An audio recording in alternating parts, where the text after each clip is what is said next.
Hi, dear cricket fans. Welcome to Cricket Happenings. This is your host Ram. Well, I'm just bringing a cricket update today. As you know, I'm been bit under the weather today, and I've still not recovered. So what I'm going to do is I'm going to cover a dramatic day in cricket today. One is in India, where uh, the the third test, sorry, the first test between India and New Zealand at the Motera Stadium in Ahmedabad is really coming to life. India are in real trouble at 110 for 6, and they are 62 for 6, in fact, because of the lead they have gone to 110 for 6. And Chris Martin has been the hero there with some tremendous seam bowling, 5 wickets for 25 runs. He rocked the Indian batting order, and he has put Indian batting order in total disarray. As far as the other match is concerned, there was the third one day international, which was a very foregone conclusion as far as because Sri Lanka had already taken up the Commonwealth Bank series, the one day internationals, and the third one day international.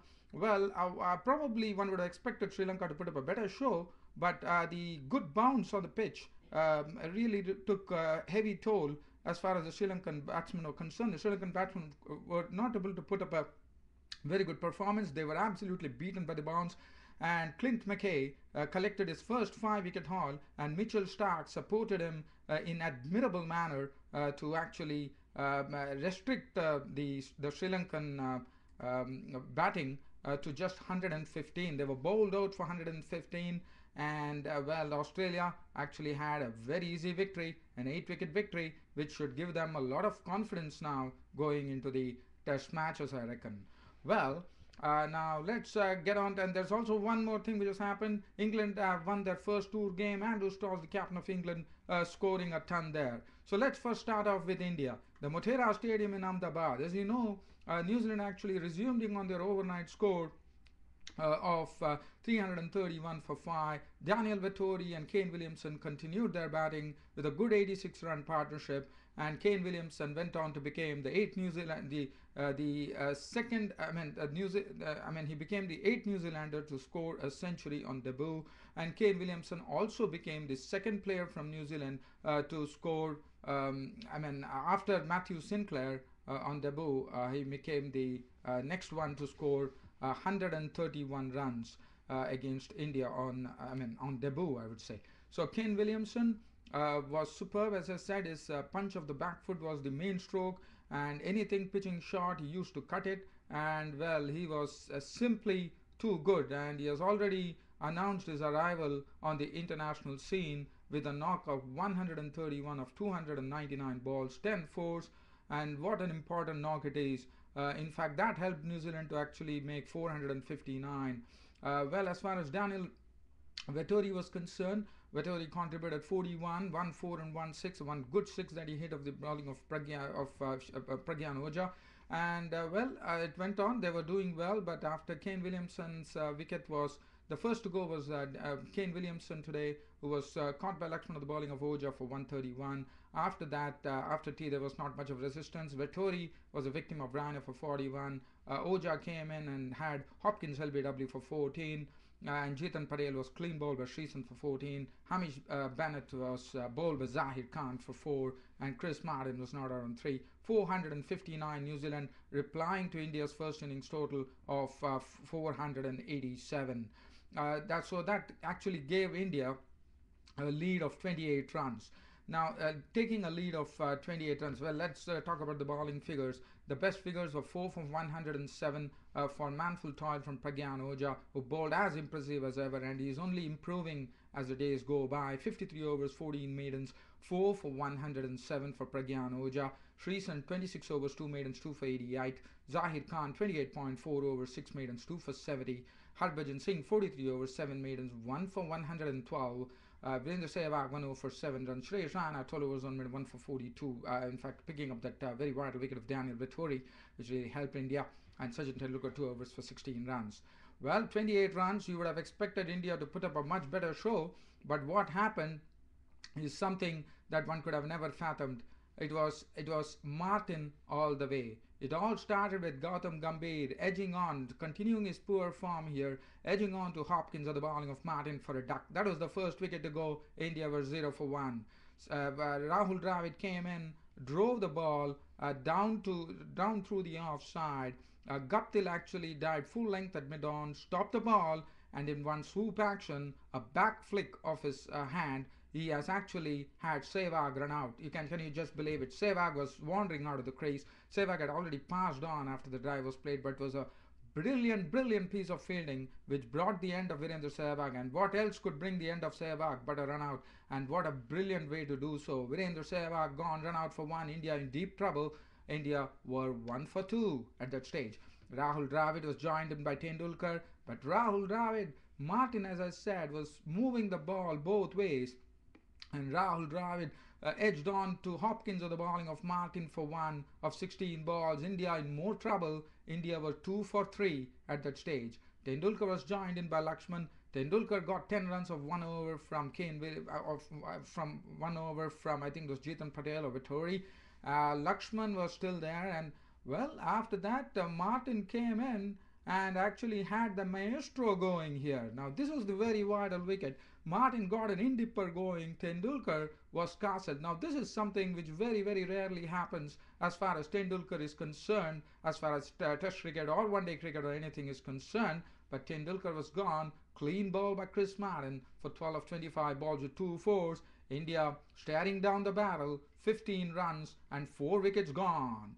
In catch, Suresh Raina came in. Suresh Raina didn't trouble the scorers at all. Martin getting his 5th scalp there. In fact, the 4th scalp there as Suresh Raina was gone. He actually, it was a swinging delivery from it was the first ball. He was greeted by a bouncer. The next ball is a fuller delivery. Suresh Raina edged it down to Taylor in the slips of the bowling of Martin for a duck.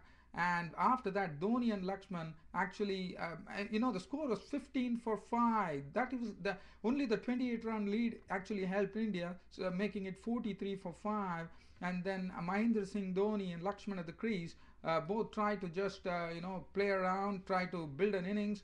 But well, Chris Martin once again coming in and picking up his 5th wicket as Mahendra Singh Dhoni got a ball which bounced, chopped onto his stumps. Dhoni gone, clean bowl, Chris Martin for 22 with 1-4. At the end of the day, India are saving face here. 82 for 6 wickets at close with VVS Lakshman, the saviour. Whether he can do it once again. Not out on 34 of 99 balls with 3 fours, holding India's hopes. Harbhajan Singh is giving him company. Not out on 12 with 1 4 and 1 6 of 20 balls. Harbhajan Singh.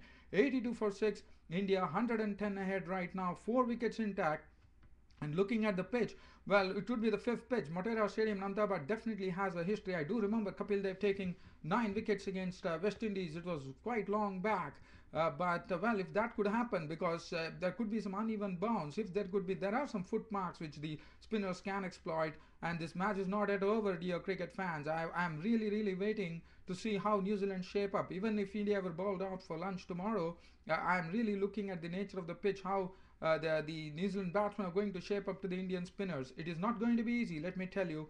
But well, it is not a good display from India. 82 for 6, 110 at close on the 4th day ahead, I would say. And Chris Martin, 13 over 7 maidens, 5 wickets for 25 runs. A tremendous performance from Chris Martin. And New Zealand, let me tell you, they are doing well with the ball. They are doing well with the bat. What else do you need? They are really proving themselves. Daniel Vittori, 15 overs, 2 maidens, none for 31. Jeetan Patel, 10 overs, 1 maiden, none for 18. Kane Williamson, 2 overs for 8 runs. So the match scores 82 for 6 India, 110 ahead. Going on to the 5th and final day, WVVS Lakshman holding the hopes for India with not out on 34. Let's see whether he can do another great act to get India out of the woods here. Well, he has done it in the past. Whether can he do it? He did it against Sri Lanka. He did it against Australia. Can he do it again? And this time against the Kiwis. Well, the next thing that I would like to talk about is the 3rd one-day international between Australia and Sri Lanka. The Commonwealth Bank is all wrapped up. Sri Lanka won it 2-1. But the second match, well, Sri Lanka rested Muthiah Muralidharan and Nuwan Kuleshekar and brought in Jivanta Mendes into the squad. The Sri Lankan innings folded up. Very tremendous bowling here. They were done in by the bounce, and Clint McKay was the hero there, picking up his first 5-wicket haul in one-day internationals. 9 overs, 1 maiden, 5 for 33, and Mitchell Starc, 9 overs, no maiden, 4 wickets for 27 runs. So Mitchell Starc would be absolutely happy. He did well against India too, but today he was among the wickets. 9 overs, no maiden, 4 for 27. He complimented Clint McKay absolutely splendidly. As far as the Sri Lankan innings were concerned, Upul Taranga at the top of the order got 20 out of 53 balls with 3 fours. And other than that, there was one more. The highest scorer was Chamara Silva, not out on 33 of 72 balls with 2 fours. Other than that, I could say it could be a telephone number as far as all the other batsmen were concerned. The other remaining batsmen all got, like Dilshan was out for 1, Sangakkara was out for a duck, Jayawardene was out for a duck. Angelo Matthews contributed 9. Jivanta Mendes was out for 5. Suraj Ranadeve was out for 7. Teresa Pereira was out for 3. Malinga was gone for 2. And Fernando was not out on 2. 115 all out. The third highest scorer. The third highest was the extras, which comprised of, if I'm not wrong, it was 25. You just can imagine. As I said, the Sri Lankans were absolutely done in by the bounce on the pitch, even though there was only a tinge of green there. But I thought Clint McKay and Mitchell Starc exploited hit to the hilt and really made all the Sri Lankan batsmen pay there. And let me tell you, it was superb bowling. Dilshan caught a C, bowled McKay 1. Sangakkara caught behind of the McKay for a duck. Jayawardene was caught wide, bowled McKay for a duck. So all the cream is gone there. And then we have Angelo Matthews, clean bowl. Now Starc comes into the picture. Chamara Silva, in fact, was out. I'm sorry about that. Chamara Silva was clean bowled by Michael Starc for 3. Angelo Matthews was bowled by Mitchell Starc for 9. Jivanta Mendes was Scott Haddon bowled Starc for 5. Suraj Ranade was bowled with Ken Mackay for 7. Tisra Pereira was Scott Smith but Mackay 3. Malinga was Scott Ferguson bowled Starc for 2. And the bowling figures I've already told you: 9 overs, 1 maiden, 5 for 33. Clint McKay. Mitchell Starc, 9 overs, no maiden, 4 for 27. 9 wickets in their bag there. Shane Watson, 5 overs, no maiden, 1 for 11. 5 overs, no maiden, none for 17 for Mitchell Johnson. Xavier Doherty bowled 4 overs, none for 17. And a walk in the park for the Australians here in the third one-day international, which would really give them a lot of confidence. And they have been going through tough times, and suddenly they get this victory.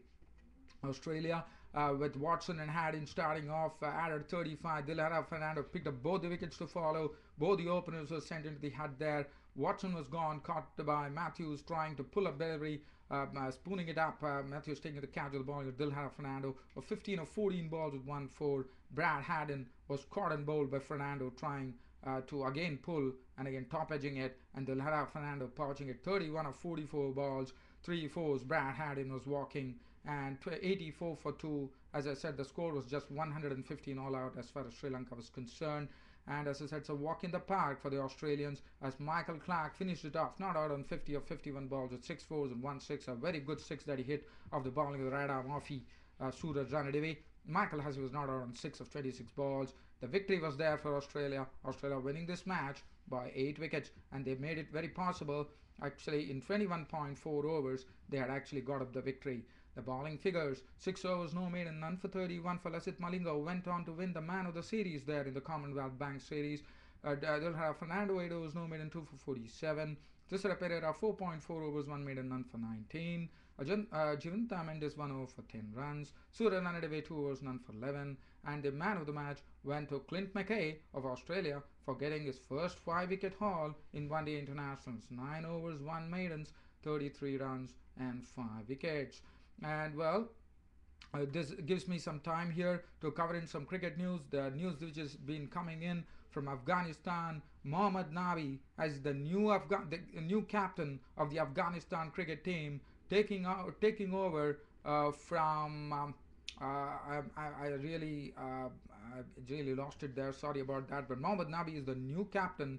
I think it was Samuel Shenwari, if I'm not wrong. Probably I'm wrong there. So I don't want to commit on that. Mohammad Nabi is the new captain of the Afghanistan cricket team. And the other news that I can cover here right now is, as you know, the Ashes series are going to begin. Western Australia and England are clashing in the first tour game, and England have romped home to win. England have won the match against Western Australia, the tour game, by 6 wickets. Actually, it was Western Australia batted first, 242, the highest scorer being Adam Boakes with 72. And Stuart Broad was the one who had good figures of 347. So as England innings were concerned, Peterson contributed 58, and